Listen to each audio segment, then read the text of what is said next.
I think this is how Christian doctrine is, again, incoherent. We are actually going to be put to death for the sin of someone else who, because of them, we got the sin nature, which means we got the death. We didn't choose that part. Hey folks, welcome to Joel Reads Bible. I'm Joel and I read Bibles so that you don't have to. And we're here in Baba Baru Demotomy. Nobody knows how to pronounce this book. And boy, is it ever a book of the Bible. Nobody can take that away from it. It's also a book of the Torah.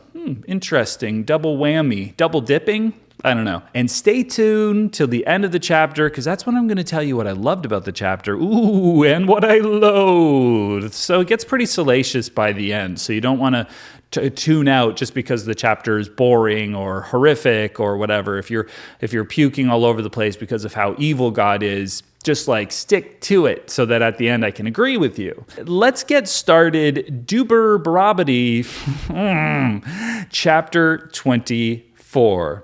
When a man takes a wife and marries her, then it shall be, if she finds no favor in his eyes because he has found some unseemly thing in her, that he shall write her a certificate of divorce, put it in her hand, and send her out of his house. When she has departed out of his house, she may go and be another man's wife. If the latter husband hates her and writes her a certificate of divorce, puts it in her hand and sends her out of his house, or if the latter husband dies who took her to be his wife, her former husband who sent her away may not take her again to be his wife after she is defiled. This defiled word is so gross.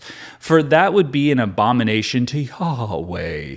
You shall not cause the land to sin, which Yahweh, your God, gives you for an inheritance. When a man takes a new wife, he shall not go out in the army, neither shall he be assigned to any business. He shall be free at home 1 year, and shall cheer his wife whom he has taken. All right, so a lot to unpack here. Now, the first thing I want to say is that you can divorce your wife and she can remarry, but she can't marry a priest. Just to be clear, a priest cannot marry a woman who has been divorced because he's above the regular people, right? He can't be involved in this divorce sort of stuff.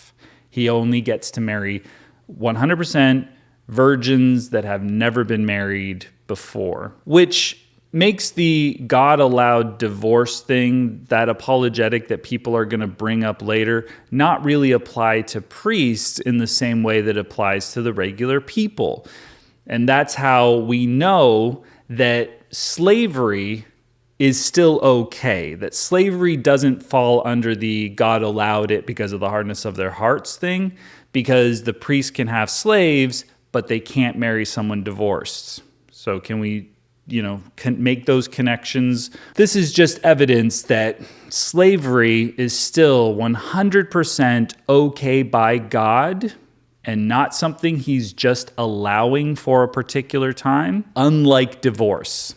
Divorce is something, if you don't know, that in the future, Jesus is going to say, this wasn't a good law. This was something that Moses allowed, which again, we've already established throughout this whole book that Moses isn't coming up with this. This is him saying what God is telling him, just according to the narrative. And because we're here in chapter 24, we don't get God spoke to Moses, but it's been established in like Deuteronomy 5 or something like that, that is what's going on, and this is just a continuation of this. So when Jesus says that Moses allowed divorce, I think it's a little misinterpretation of what's actually happening here.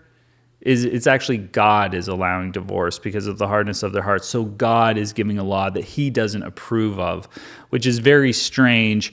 that he would have to do that, especially given that he's like, if you don't follow these laws to the letter, if you don't do all of this 100% the way I've told you, I will make you eat your children. It's a very strange enforcement of the law and threats associated with not following the law. And then, but I don't even really like that I gave you those laws. They weren't even really that good.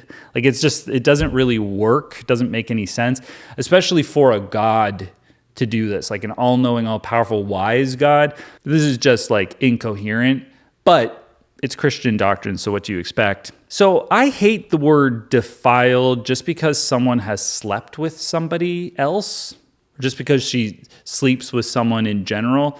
She's defiled. Like, what a gross word.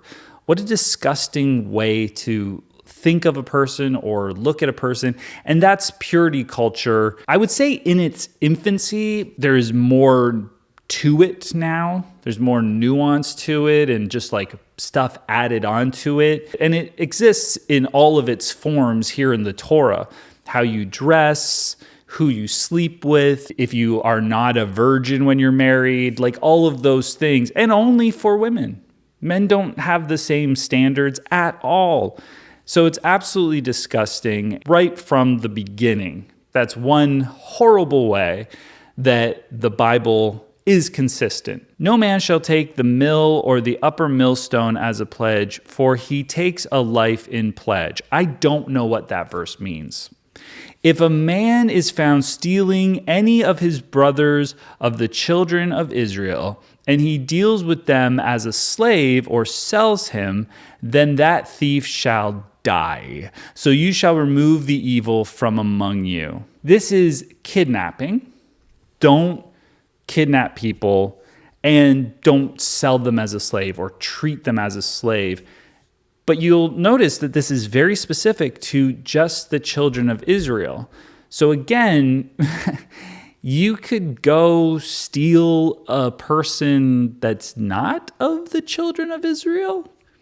If we go back to Exodus 21, we will see a anti-kidnapping law. What we also see is like slavery laws, which are indentured servitude laws. You can beat your slave and how much you can beat your slave, those types of things. And all of that seems to be applicable to Hebrews. This is like in their own sort of culture with their own people. Later on in Leviticus, we get the foreigner.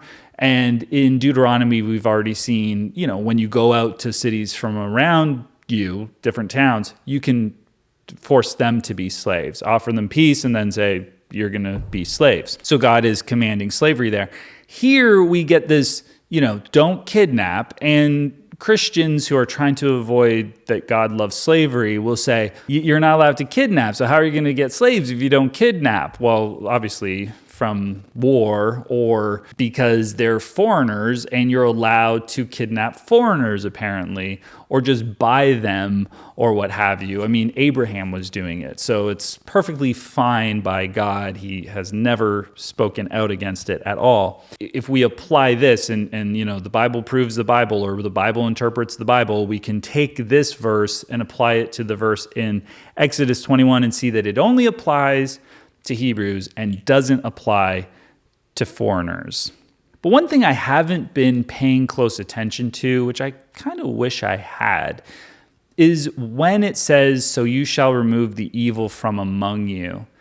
I wonder if it's that these are the ones that God means more than the other ones, right? And by God, I obviously mean whoever's writing the book. They're the ones that they're taking more seriously because it is most of the time. And by sex crime, I don't mean like something that you and I would consider a sex crime. It's something that purity culture would consider a sex crime. Be careful in the plague of leprosy that you observe diligently and do according to all that the Levitical priest teach you.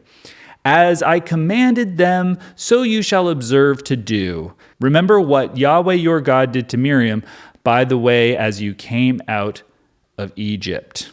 Now that was God afflicting Miriam with leprosy because she wasn't happy with who Moses married.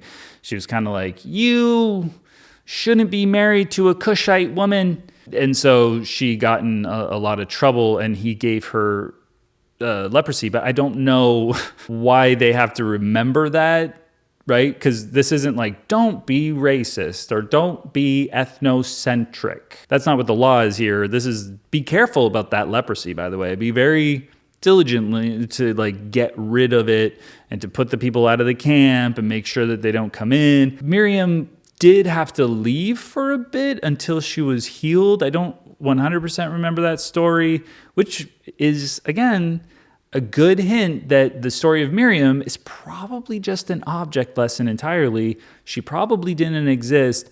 That this isn't true. This is just all stories to help build the case for things like, if you get leprosy, first of all, maybe there's a reason for it. You've sinned, so you've been afflicted by it. 2, don't question authority. And 3, make sure you leave the camp and follow those Levitical rules so that we don't get a spread of the disease. It seems very obvious that that's what they're doing, which, it makes it fun. If they just didn't have all the boring stuff and the genealogy and stuff, it kind of makes it a little bit fun. If it didn't have all the horrible stuff and their perspective wasn't so barbaric, it'd actually be kind of fun. When you lend your neighbor any kind of loan, you shall not go into his house to get his pledge. You shall stand outside, and the man to whom you lend shall bring the pledge outside to you. If he is a poor man, you shall not sleep with his pledge. You shall surely restore to him the pledge when the sun goes down, that he may sleep in his garment and bless you. It shall be righteousness to you before Yahweh your God. I'm not really sure what this one means when it comes to like sleeping with his pledge.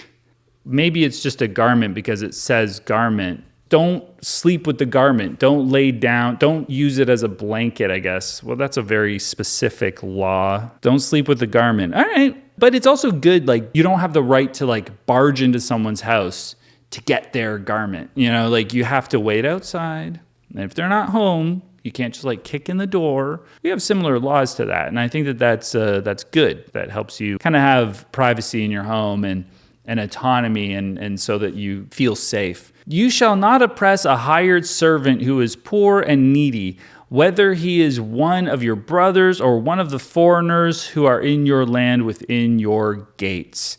In his day you shall give him his wages, neither shall the sun go down on it, for he is poor and sets his heart on it, lest he cry against you to Yahweh and it be sin to you. This is a good one too. Don't oppress the poor and needy. If there's somebody who works for you for money, right? So not a slave. But if this is a hired servant, foreigner or fellow Hebrew, pay them before the end of the day, right? Or else they may not have the money to go eat something, right? They're living paycheck to paycheck. So pay them right away so that they're taken care of. That's good. And there's even like other ways that you're going to treat these people with like the extra fruit and this kind of thing that is helpful to them. So I actually like that one. There's once in a while, there's a law or two that isn't absolutely horrible, but give it time. The fathers shall not be put to death for the children, neither shall the children be put to death for the fathers. Every man shall be put to death for his own sin. This is nuanced, I think. Maybe death wouldn't be the punishment that we read about in Exodus 20. Because in Exodus 20, God is going to punish, and he's saying this, I will punish children to the third and fourth generations of those who hate me. What's that punishment? It's not going to be death, because every man shall be put to death for his own sin. But the wages of sin is death, and everybody has sinned, so we all are worthy of death. But we're born into sin. We're kind of born with this bent towards sinning. We can't not sin. We have a sin nature. So we're born with a death certificate. We're born with death hanging over our heads. We can't avoid it. Every man shall be put to death for his own sin. Every man will sin, so every man must be put to death. So what would be more just, I think it would be that we're not all born with the sin nature. And the only reason we're born with the sin nature is because someone else sinned. So if you really walk it back a little bit, we are actually going to be put to death for the sin of someone else who, because of them, we got the sin nature, which means we got the death. We got the death sentence because of sin nature, because we didn't choose that part. I think this is how Christian doctrine is, again, incoherent. I don't think that's what this passage is saying. Obviously, that's later stuff that they're trying to apply to this whole story. But here, it's everyone just is responsible for what they do. And I'm sure that not everyone will sin to that extent according to the Torah, right?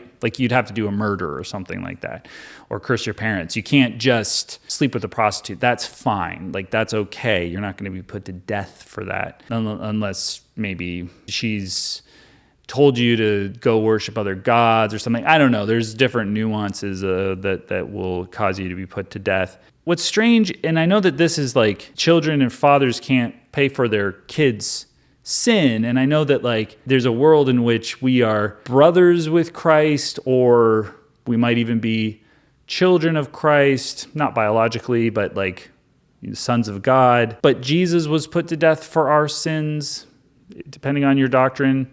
Jesus was able to be put to death for our sin, and that seems to be counterintuitive to what this is saying. This is God saying every man must be put to death for his own sin, but Jesus was put to death for our sins. So that is, again, he shouldn't have said that if he had planned. If he planned to do the Jesus thing, this wouldn't. I don't think this would line up perfectly. He's just making it confusing, just so it's hard to believe. That's just another way that he hides, is by making it relatively incoherent. You shall not deprive the foreigner or the fatherless of justice, nor take a widow's clothing in pledge. Is there a shortage of clothing going on here? People can't get their own shirts? What's happening? I need another garment. But you shall remember that you were a slave in Egypt, and Yahweh your God redeemed you there. Therefore, I command you to do this thing. It's so interesting that they need that motivation. It's not just that you see other people as other people. They're just human. No, remember, you guys were slaves there, and I saved you, so now be good to these people. And that still is this silly motivation that Christians seem to need, the intrinsic value and stuff like that, as opposed to being well, these are people that have experiences, and if you hurt them and you affect them negatively, they will have a horrible experience, and that they'll be in pain and they'll suffer. I redeemed you, so now you have to treat them a certain way. I think there's a bit of a lapse in the empathy there. Rather than you know how it feels, don't do something that will make them feel that way. That would be the more direct way to say that if they were being empathetic. I think there's just messing it up a bit so that it doesn't hold that same empathetic weight that it could. When you reap your harvest in your field and have forgotten a sheaf in the field, you shall not go again to get it. It shall be for the foreigner or the fatherless, and for the widow, that Yahweh your God may bless you in all the work of your hands. When you beat your olive tree, you shall not go over the boughs again. It shall be for the foreigner or the fatherless or the widow. Leave them the leftovers. Leave them the not quite ripe olives. Leave them the extra, parts of the field that you just forgot to harvest or whatever. Leave that alone for them. And that's nice. Again, when we originally read this in Leviticus, we're repeating ourselves. I was what maybe just harvest it and then just give it to them, maybe do the work and just give it to the poor people. That would be the really nice way to do it. But, just leave stuff around and people will come and scavenge it because they need it. When you harvest your vineyard, you shall not glean it after yourselves. It shall be for the foreigner, for the fatherless, and for the widow. You shall remember that you were a slave in the land of Egypt. Therefore, I command you to do this thing. Well, that's the same thing. So what a chapter. What a mediocre chapter.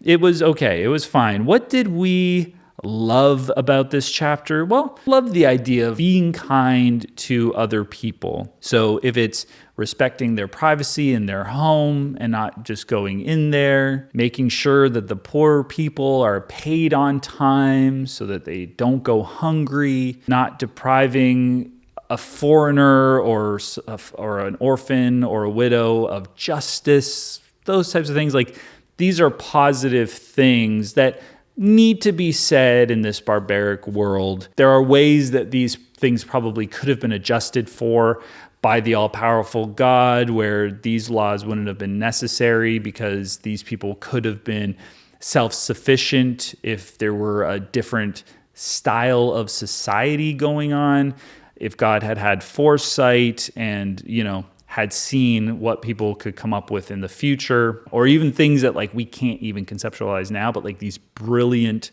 systems of government and societies that everybody is taken care of and people don't fall by the wayside like orphans and widows in this culture. That would have been better. But for what it is, they're trying, and that's nice. One thing that I also liked was that if a man takes a new wife, they have a chance just to like be together, and I know that this is for population procreation. They're like, have them together so they make a new kid. So they make sure we have another kid and then we can kill them because we have to keep our population alive. But I still like the idea of like, hey, have a honeymoon year, guys. Just have a nice time before you go to war and get killed.